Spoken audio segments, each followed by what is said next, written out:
public school, you get what you pay for. Right? The public school is free. So I'm just saying like that. It wasn't until I engaged with the discipline of history on the collegiate level that I'm thinking like, this is eye-opening for me, because these are things I thought I knew, but it's altering my understanding. And I'm like, I couldn't get the masses of black people who engage with this concept to sit in this class and get it like I get it. How do I get these people to understand some of these concepts that I know they don't? Right. So you personally know that there are events that are left out, things that's not talked about, because it's almost like history, especially black history, just condensed to a few people and just a few events. So I want to ask you if you could just add like three other events that are just as important, then what would you add? Well, I'll say this. There are different levels of everything we're engaging with, right? And when you're dealing with history on a primary school level or secondary school level, well, first of all, you're not gonna get primary school history, right? You're not gonna be starting to engage with history until maybe middle school, right? And it'll be social studies, right? And you'll learn about the development of civilization, the migrations of people, and the cultivation of crops and stuff like this, right? You probably won't start learning history until high school. And then you'll get some type of civics class, some type of government class, right? You'll learn about how the American government functions. And this is for the purpose of building society, not for challenging the historical record, right? That's what this is built for. If you were to meet somebody from Nigeria and they took history, they wouldn't learn about Frederick Douglass. They wouldn't learn about Booker T. Washington or any of these characters. They would learn about Nigerian figures. They would learn in their civics class how Nigerian government is working. Same way in France, same way in England, same way in any of these places. When young people are going to school, the type of history they getting is not the history we study in the discipline, right? So when we study history in a discipline, the individual historian is using skills that they've acquired for finding out things about the past, knowing how to access sources, knowing how to go to the archive and look for things that have been preserved from the past in order to make interpretations and bring it to the people. But the books, and I can send you a list after we do this. The books are innumerable. They are countless.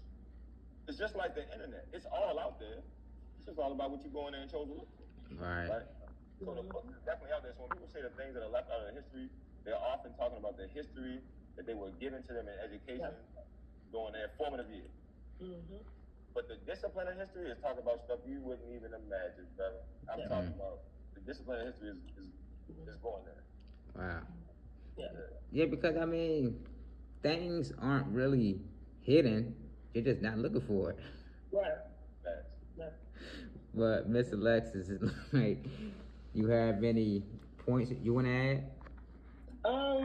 Yeah, for sure. I think because I haven't taught, I teach at the college level. I've taught 18 to honestly people who are way older than me. So I'm teaching like survey level history courses. So like U.S. history.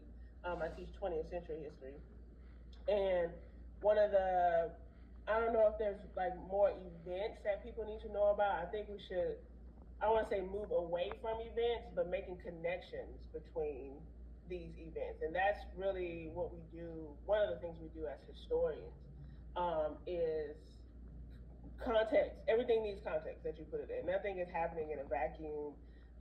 Nothing is happening separate from any other thing in not only just the United States, but in world history, right? We're not disconnected from the things that are going on. If we talk about, when you were asking about slavery, slavery was a international like system. Like this is a transatlantic labor system that is extracting profit from labeling people as property, right? And that particular system is what built the country that we're in right now, right? So it has built our economy. Slavery and as a labor system, as a profit-driven system, was very modern in how it extracted wealth from the land and from people.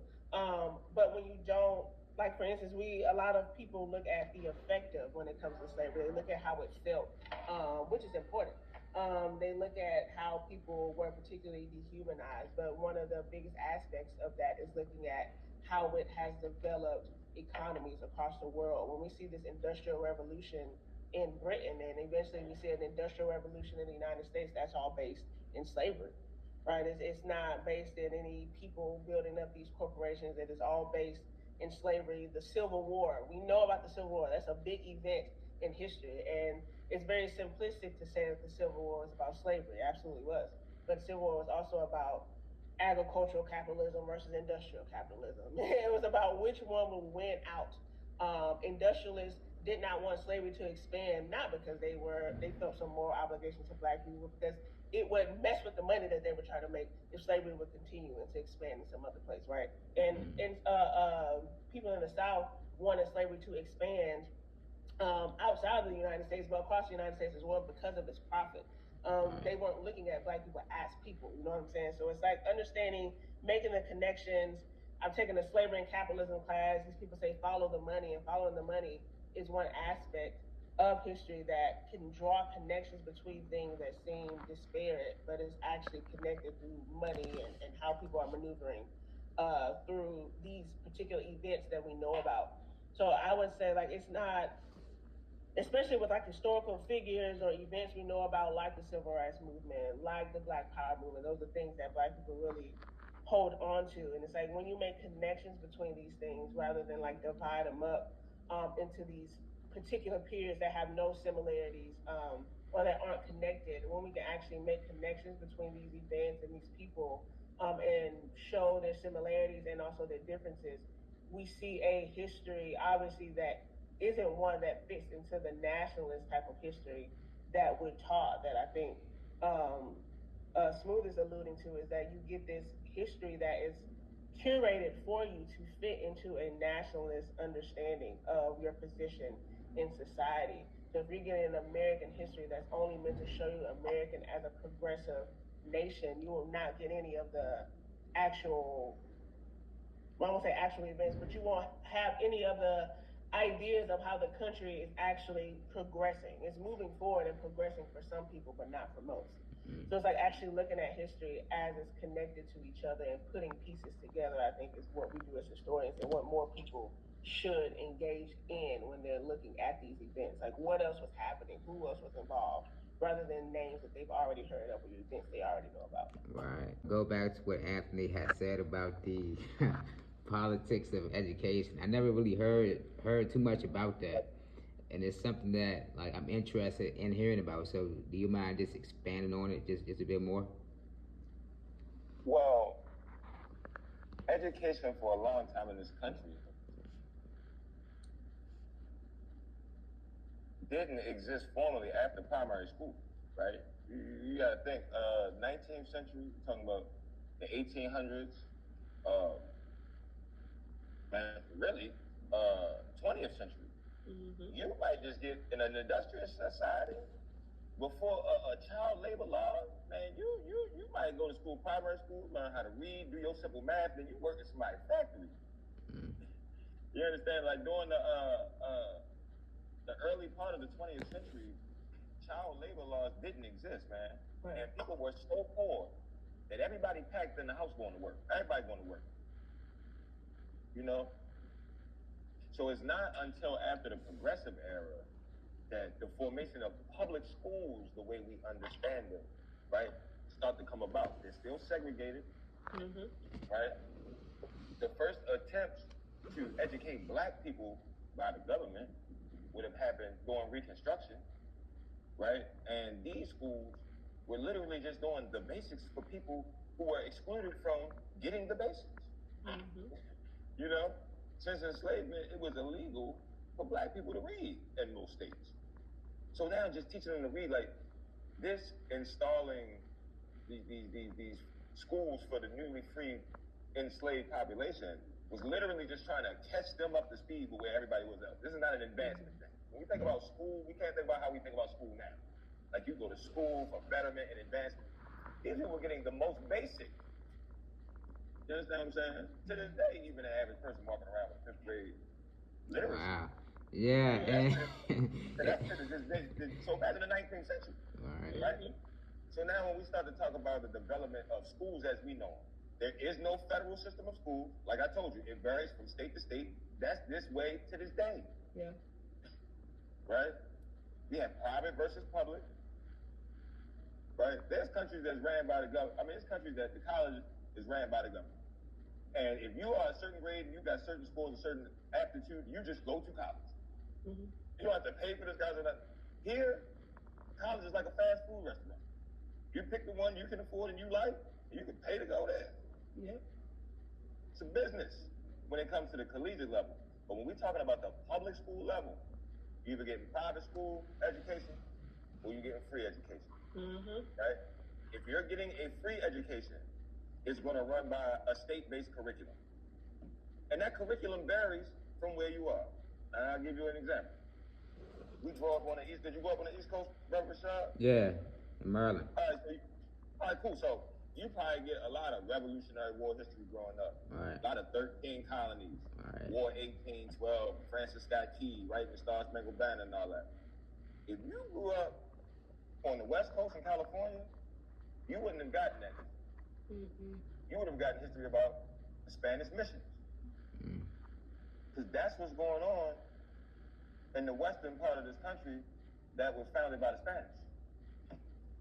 Their history doesn't become U.S. history until the Spanish-American War. All their other history is the history of the Spanish.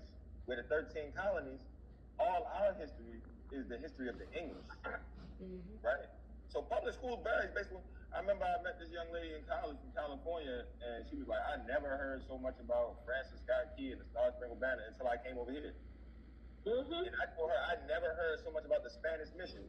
And so, but I didn't understand, right, that's how that works. Mm-hmm.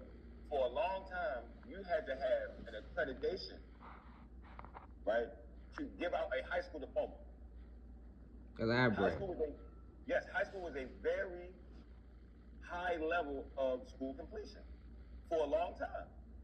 You had to have a certain level of accreditation to even be considered a high school. You were just simply a primary school. This is before it became primary and secondary school. Mm-hmm. Right? BUI.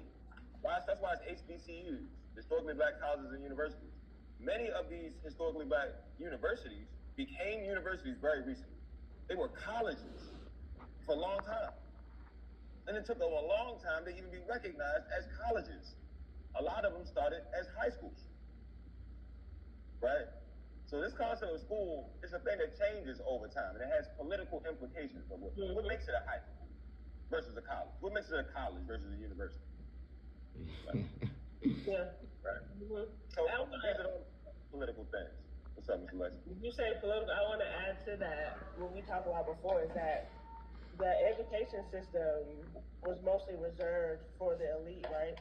At least early on. But with industrialization changing how people work, it creates this need for universal schooling. So factory owners wanting docile, agreeable workers who will show up on time and do what they're told. What does that sound like? School. You come in, you do what you're told, you have a teacher depositing information into your mind, and you really aren't taught to critically think, to engage, to imagine these things, and this is really just priming you to go to work. I think school, the education system as it is now, is only meant to build non-thinking, brain-dead workers who just go into the field, show up at work from 8 to 5, you have your lunch time, you don't question where you are, and that takes training, right? And where do you, with, like I said, with industrialization, and them wanting a certain type of worker, now they're inputting all of this into school where these ideas are fostered onto people, and you go out into the world, you don't question anything you do, you just do it. Somebody tells you what time to show up to work, you just show up. Somebody tells you how to work some type of machine, you know how to do basic reading that doesn't require comprehension, and you know how to do basic math, and these things that don't require critical thinking, and you can go to work and just do your work every day, and you don't question the system, you don't question your standard of living, You don't question anything, and school really encourages that type of mindset. Now, to get out of that, you would have to go to a private school of some sort, perhaps, or and people don't have money for those things. So I think with how the education system is politicized, like these things are all becoming businesses, and they're meant to be, I think, generally demeaning to people and how they think about their position in society, for sure. Sheesh.